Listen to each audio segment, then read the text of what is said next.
climbing right away out of Elkford. Got a better start today. Just about 2 hours. Got out of the tent at 6:10, and it's a little bit before 8.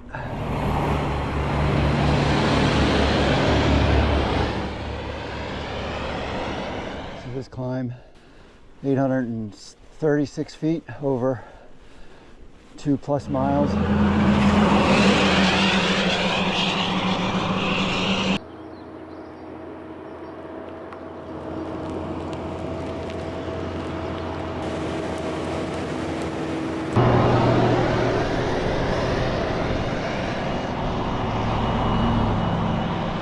This little turn off, single track, easy to miss.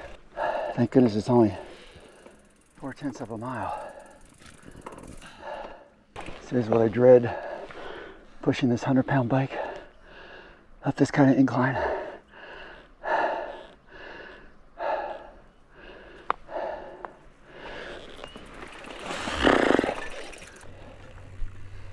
Okay, which way do I go now?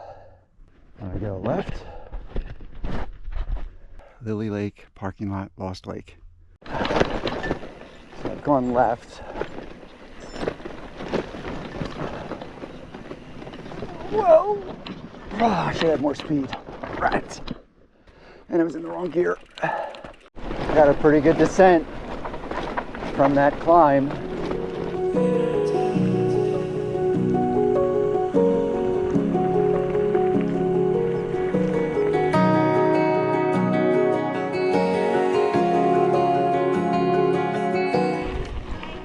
Hey. There.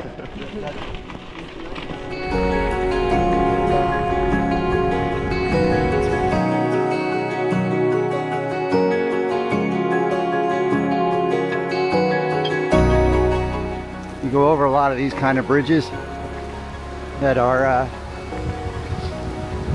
over the water like this.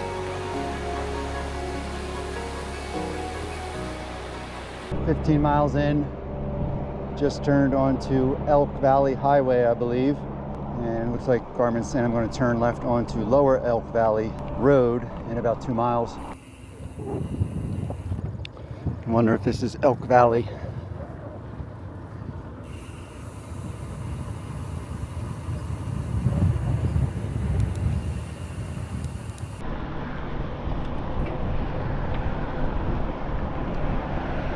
Close to Sparwood, probably 5 miles I would think. Not exactly sure. Took me off the main road.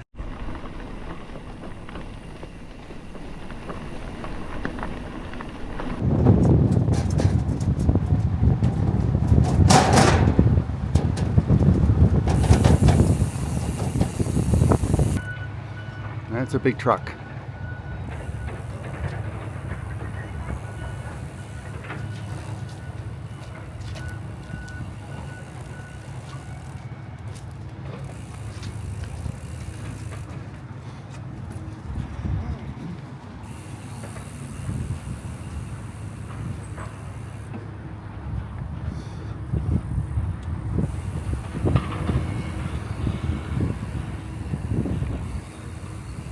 Wow, this is after Sparwood. This is probably the best single track so far. Just so flowy. A little bit rooty when you start, but man, oh man, is it smooth.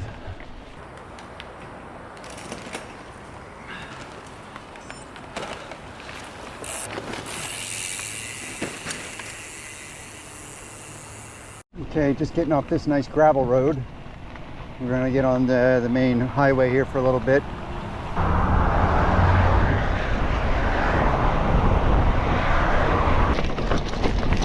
Don't know how many miles. I might have like 12 miles on this.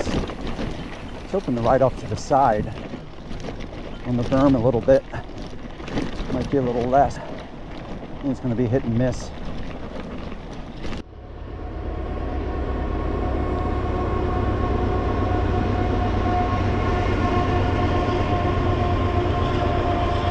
More awesome single track going to Hosmer. No services on the route, it says. Hosmer Bridge.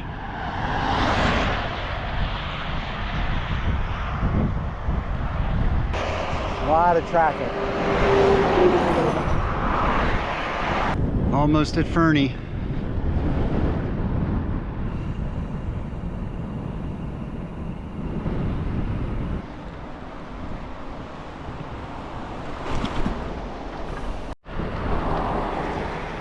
Elk River. This is the Fernie River Walk or Elk River Walk. You can basically stay on the highway if you want to get into town quicker, but this is the official route. Here goes Fernie. Gonna go to the brick house for dinner.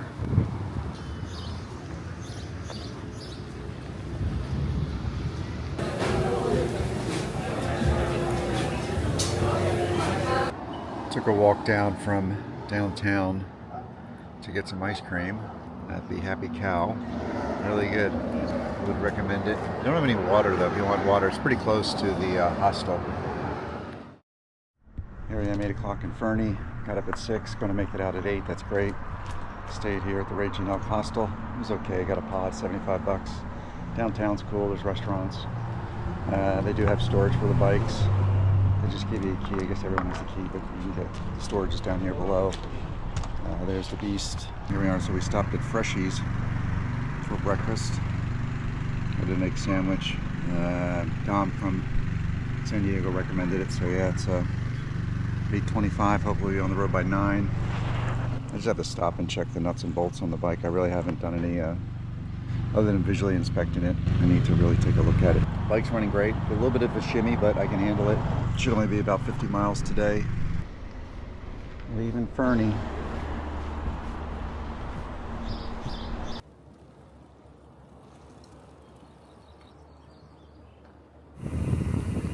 A lot of downhill right up the bat. All paved.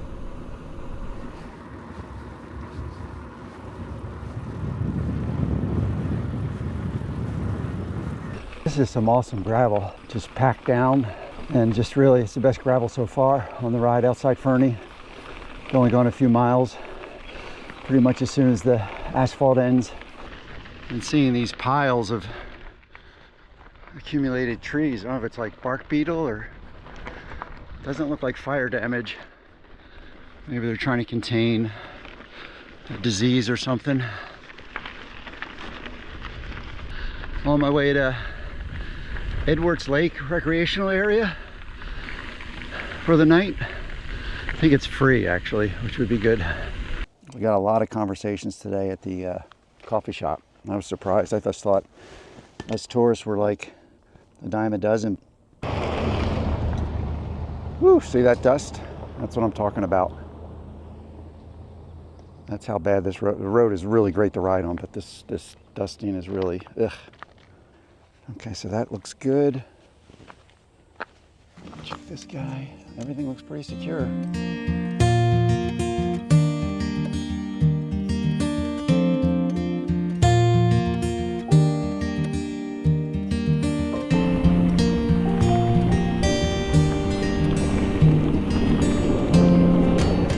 Oh, they are grading. Look at that. Very nice. Back on a power line road. Very slow going today. Like I said, I think I only have like 2,200 feet and 50 miles. Got this climb, which isn't that bad. It just has all these rocks in it, like flagstones. Too bouncy for me with all this weight.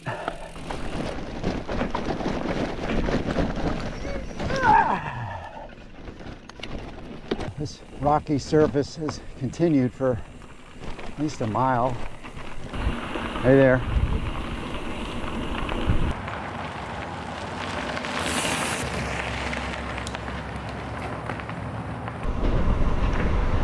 Highway downhill into Elko. Okay, going to stop at the 3 and 93 Dairy Bar. Sounds like there's a milkshake in my future. So I'm getting a hamburger.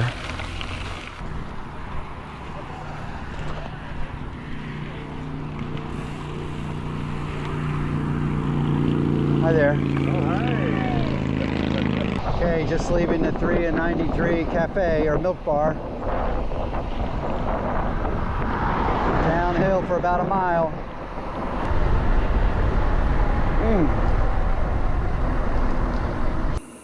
Just got off the main road to Baynes Lake and looks different already. And I've never seen a meadow with the trees like that yet. The other thing is it's very dry. I guess evidently it's a heat wave, but the air is so dry. There's zero humidity. It's just that really hot heat. ACA digital map says that there's limited supplies in Baynes Lake, but I don't see anything, because it's just a residential area or you know, resort or for the lake. Maybe there's something at the campground that I missed. Guess that's Baynes Lake out there. Look how turquoise that water is. Big lake too. After leaving the 3 and 93 cream bar, I didn't really see a camp store in Baynes Lake, so unless it's in the campsite, which is totally possible, you really got to make sure you have enough water, because I'm running low. It's piss warm, my water, and it's like 90 some degrees, so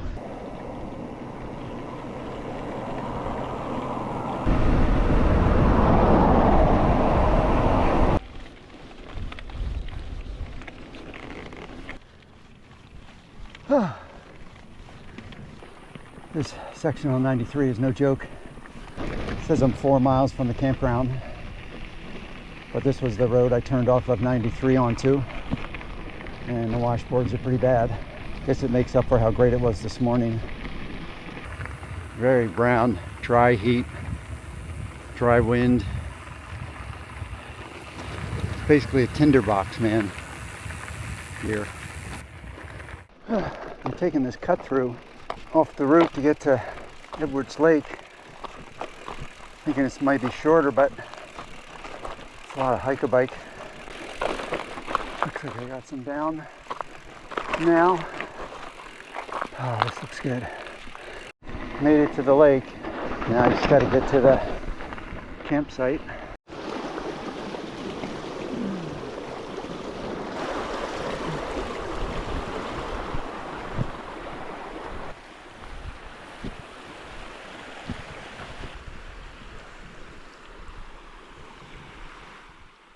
So I made it to Wurtz Lake. Probably got here around 4 o'clock. Total amateur mistake. I ran out of water. I didn't fill up my water jugs at the dairy bar. If you don't stop at Baynes, you've got nothing for 30 miles, I want to say, or 20 miles to here. It's nice. There's a babbling stream here that goes into the lake. And Mikko's here from Finland. I'm gonna spend the night here. He's going northbound. And yeah. Okay, just getting ready to leave Wurtz Lake recreational area. Nice place to camp. You got water. Sun's just coming up. 7:40, 2 hours for me. That's a really long time. Summer's here. Be safe. The Pioneer Hall. Here goes the Grasmere General Store. Looks like it doesn't open till... Doesn't look like it's open, period, but sign on the door says 9 a.m. to 7. On my way on 93 to the U.S. border. About 7 miles. Oh, is this a gas station? Oh, it looks like it's being built. Is that a mini mart or no? That's good to know. Looks like there might be a little mini mart here. About 6 miles from the border. Coming soon.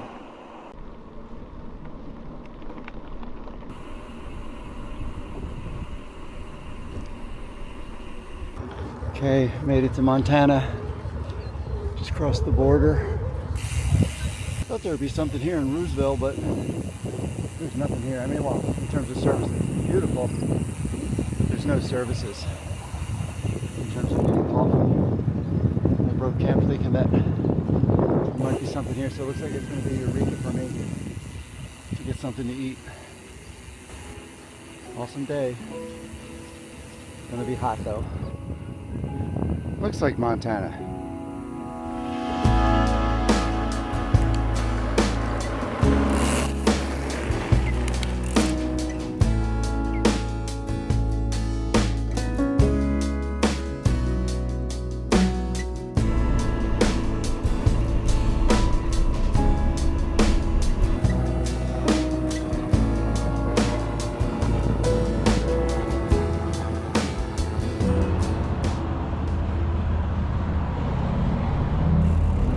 Okay, I'm just leaving Jack's Cafe.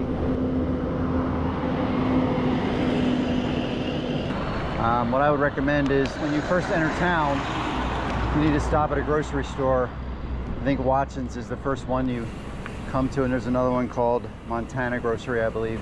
I passed it because I wanted to get something to eat, but I would definitely recommend hitting the supermarket if you can when you enter town. This is at the end of town. I'm gonna get some gas station food because I got nothing to eat for lunch. I was able to buy a couple frozen burritos. I had some pre-made sandwiches, some breakfast burritos, which I just had breakfast. It's been all pavement all day. Just outside of Eureka, probably about 8 miles.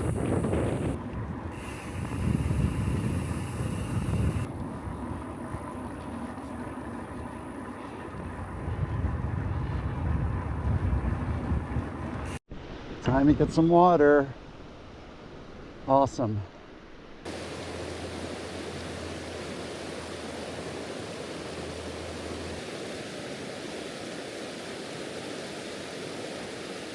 Entering wheeled motorized restriction area. Stay on roads and trails. Okay, just did a pretty big climb, 300 feet in a mile, I think. Now we're doing a little coasting. Looks like a burn area here.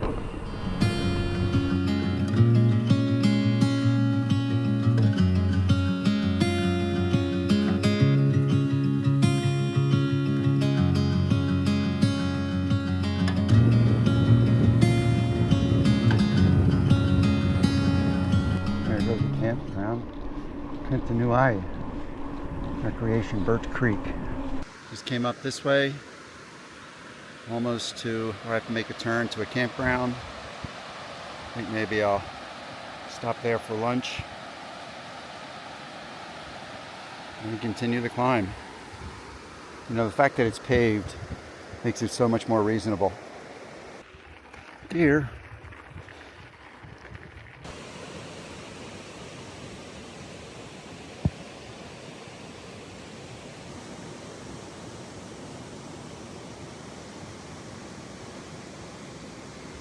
I just left Clarence Creek campground, and the actual Clarence Creek is right past there, and I was able to filter some water, so you can get water at Clarence Creek. Once you turn on this road though, the climb is virtually non-stop. So I'm walking this little bit here. It's because it's so baby head. Can't really, bike just slips. On this bed of rocks for the end of the climb. Oh, freaking crazy. That was a tough climb, and I think I still have 800 feet left to go for the day. And it's 5:30. I think 8 o'clock is looking more realistic. That was really tough. That's the toughest climb so far.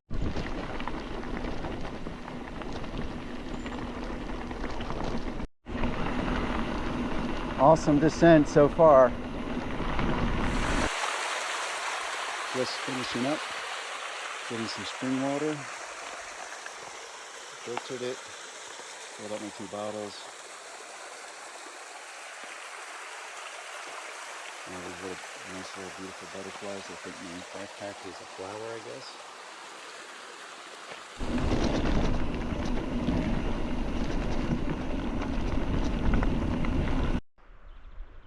Like a marsh.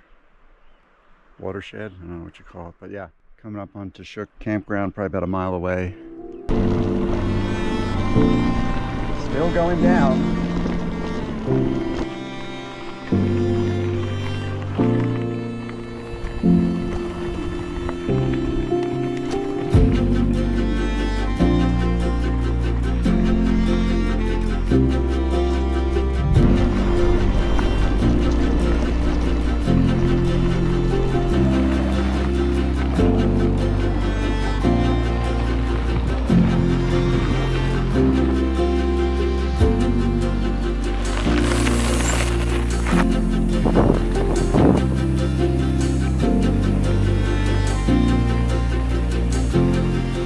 This is Wurtz Cabin.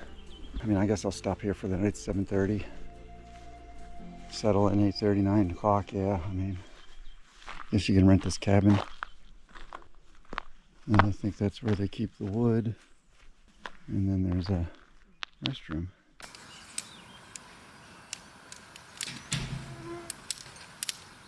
Yeah, great. Oh, Where are you from? Holland, the Netherlands. Yeah. So how's this for a look? Here I am at Wurtz Cabin. It's the W-U-R-T-Z. It's the first cabin of the 3. And this big flat meadow. It's the first piece of flat ground I've had. Today was a good day. It was pretty much all asphalt. I wanted to go to Whitefish tomorrow. Maybe take a day. Sort of get packed a little bit better and that kind of thing. But it's 50 miles away. For some reason I thought it was like 30. So that's it for tonight. It's my 5th day? Yeah, 5th day I think. On the Tour Divide, or Great Divide Mountain Bike Route. And so far so good.